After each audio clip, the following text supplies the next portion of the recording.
Well, today happens to be the second last day of the week, 13th of April, 13th of July 2024, and we all thought that the deal of Calafiori will be done and dusted before the end of this week. And guess what is going to have to happen? Calafiori is going to have to put in a transfer request in there. So welcome to the welcome to the Rokani Media Football, and we are powered by Mono Gadgets 256. If you feel like you need a phone, laptop, you can as well dial that number +256 7099886665, and you'll obviously get the best that you deserve in as far as your phones, new and used, are really concerned, plus laptops new and used into the mix. So you can as well call them and tell them that I watched you onto the Rokani Media Football and I'm here to obviously get a phone, and trust me, you'll never get disappointed. You'll thank me later because they've gotten good gadgets. I've gone ahead to use their gadgets and they're really nice, and I'm this kind of person who doesn't just comes in here and really gives a certain product a go ahead before I really use it. So I tell you, Mono Gadgets 256 is where to be if at all you feel like you want a phone or a laptop, whether new or used. So smash the like button, comment and share for all you watching us for the very first time, and endeavor to subscribe to this channel so as not to miss out on stories that we do upload in here on a daily. It has been Keane has come out and really given he has come out and given the guy his flowers, that his Bukayo Saka, that he can fit in any team that is really on this world, and we're going to be discussing about that. Then Tavares is going to hit to put pen to paper onto his new contract at Lazio, and that means he's fully a Lazio player. So it's a Saturday, third video of the day, and hope you guys are really having fun. I've been away for some time, but I'm really back to obviously fire you into the mode so to it that we really get sorted and get you more and more stories. Now there is a source coming in through from Italy that is gonna obviously show us a hint give us a hint onto what the Calafiori to Arsenal deal is all about. It's 1000 Rossoblu. Calafiori has asked Bologna to let him leave for Arsenal. Bologna has asked Arsenal to raise their offer from 45 million euros plus 5 million euros to 50 plus 50 million euros, negotiating for Diego Leite as replacement. So the player is like, why don't you let me go? Because you at first said you want to sell me for 50 million euros, and Arsenal came in through and accepted, and they were like, we are willing to offer you 45 plus 5 million euros in add-ons, and why are you really shifting goalposts? So that's why Calafiori is gonna have to come up and obviously said, I'm putting in a transfer request. I want to leave the side of Arsenal, so I want to leave the side of Bologna and join Arsenal, and I really want my future secure. However much I'm on holiday, but it's known music to my ears to hear that you are really trying to get more 5 million euros onto my asking price, yet you had initially said that I would go for 50 million euros, and Arsenal have gone ahead obviously coming through and put in that amount of money, and you're like, no way, get us 5. But I know what might have gone ahead to cause this. Looks like Arsenal are spreading their payment in like 3 or 4 years, and they're like, if you're spreading it in all those years, then we need to obviously get going and really say to it that we get in some extra amount of money, you get. And I think that's what is really holding this deal. But I tell you, Man United, when getting Joshua Zexi, they're supposed to pay 40 million euros as a buyout clause, but because United had spread the payment in a period of 3 years, they had to add in 2.5 million euros, right? And they made it 42.5 million euros. I think it's a matter of Arsenal sitting down, negotiating this deal to get it done and dusted, because there is a quality player into Riccardo Calafiori. But this shows you how Arsenal is finding it hard to obviously negotiate the payment terms with players. You know it with Declan Rice, how it really took long. It took like a month plus for Arsenal to obviously announce the deal of Declan Rice, yet Here We Go was sounded like a month back. So it was all about the payment structure and terms, and I think Arsenal is really having problems with that. Even the deal of Julian Timber, it took some time because of that. The same applies to Kai Havertz. Remember, Kai Havertz was the first here we go that we got from David Austin, Matt Lowe, and Fabrizio Romano last summer, and he was the first signing that Arsenal made the previous summer of 2023. He came in and obviously put in a very huge shift. After putting into a very huge shift, everyone was like, yeah, the guy is really good. And it lagged a little bit because of the payment structure.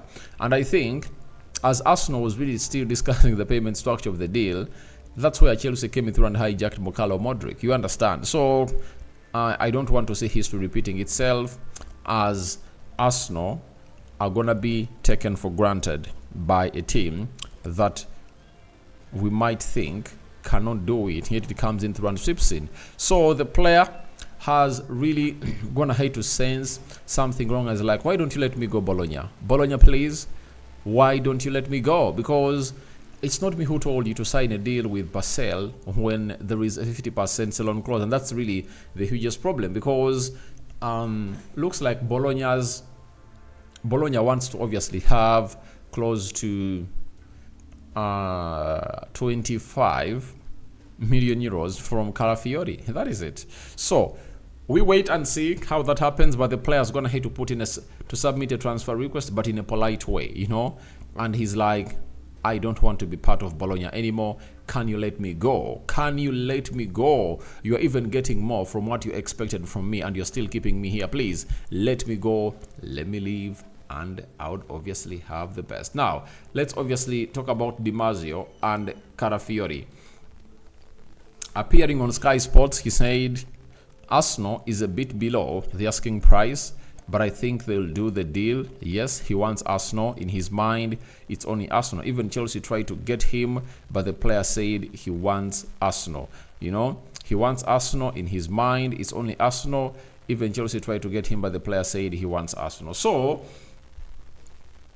looks like the asking price has been 55 million euros maybe, but all we knew was 50 million euros. But 55 is a new one, and though in the earlier reports we saw 50 and 55. Now, looks like Arsenal are short by 5 million euros, and will Arsenal go north of 55 million euros? That is the huge question. But the player has gone ahead to give Arsenal green light, and I think what is really causing this is simple. Arsenal is like, all right, we are the only ones in the race, and the player wants to play for us. Chelsea has gone ahead and brought in Veiga as a left back. Juventus is moving on.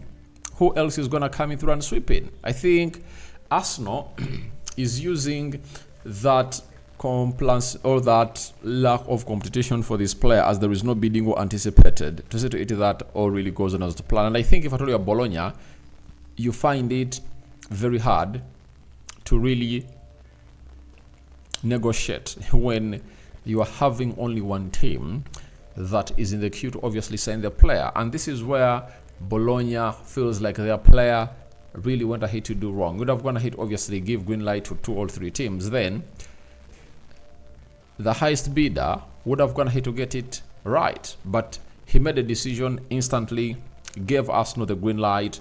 After giving Arsenal the green light, Arsenal are solely into this run, and no one is really on their back. They are very okay. They are taking their time to negotiate the deal, and that's why we might even end the week that was given to us for this deal to be done when it's undone. You get? So we wait and see. I'll be here to obviously get you the best that you guys deserve as far as Calafiori is concerned, but he has gone ahead to submit a transfer request that, please, why don't you let me go? Let me go. Let me go be a goner. I want to be the first signing of Arsenal, and we all knew to it that he was going to be the first signing of Arsenal. The negotiation on the price is still the problem, but I know very soon they'll reach an agreement, and the rest will be history into the mix. So that is it coming in through from Calafiori, and he's going to hit to submit a transfer request. All that and more into the comment section below. So guys, thank you very much for watching through, and let's obviously get into another story that is really gonna raise a lot of argument, as Keane has gone ahead to say the following onto Bukayo Saka, and he has said the following: Bukayo Saka would get in probably every team in the world. Obviously, when he's at the top of his game, we talk about Jude Bellingham and all this. Saka has played a lot of football for a young kid, hasn't he? There is a lot of demands at Arsenal to be a top man week in, week out. It's not easy when you are an attacking player. I understand he gets in most. I think I should rectify it. He gets in most, but not in every team. At Manchester United, he gets into the team. At Chelsea, he gets into the team. At Liverpool, can he really beat Mohamed Salah? I doubt not. He cannot. At Man City, he gets into their team because Phil Foden is seen as a player who is really a central, who plays more of a central midfielder than a wide player. At Tottenham Hotspur, he gets into the team. Newcastle, he gets into the team. So if at all he gets into those teams, I think there is one team where he will find hardship to enter. That is the team of Liverpool, because they have a player called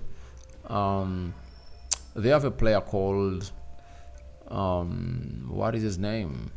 They have a player called Mohamed Salah, who might make it hard for him. At Barcelona, I don't think he can really go ahead of Lamine Yamal. The boy is really great. He's really great. Real Madrid, he does. Juventus, he does.